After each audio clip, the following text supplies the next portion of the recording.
Yo, what's up, happy people? Already on the moves. For today's video, mga kuis magayas, isang babala naman ito, mga kuis magayas, ha.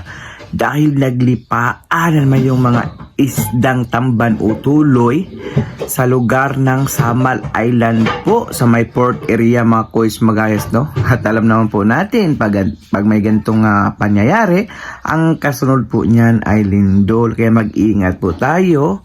Walang mawawala po sa atin kung maniniwala po tayo, mga kuis mga guys, no? Para makapaghanda po tayo kung ano mang manyari anytime, anywhere, mga kuis mga guys, no?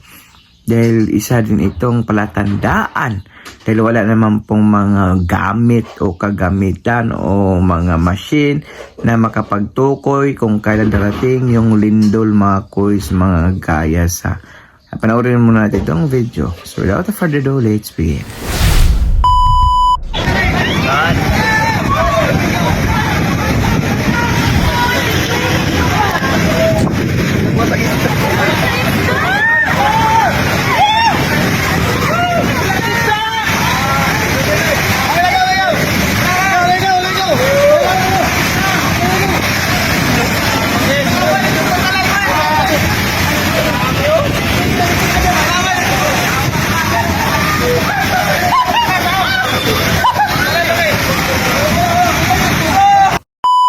So yun nga, mga kuis mga gayas, no? Kaya doble ingat po tayo dahil ilang beses na po ito nangyari po sa Japan, nangyari po ito sa may Sarangani o sa Surigao na pag lumalabas yung mga orpis o mga tuloy o isdang tamban ay kang kasunod yan, mga ilang araw lang o oras lang ay ang lindol. At alala na po natin si Nanay Dimitri sa kanyang mga paalala sa atin, mga kuis mga guys. Okay, doble ingat po tayo, please.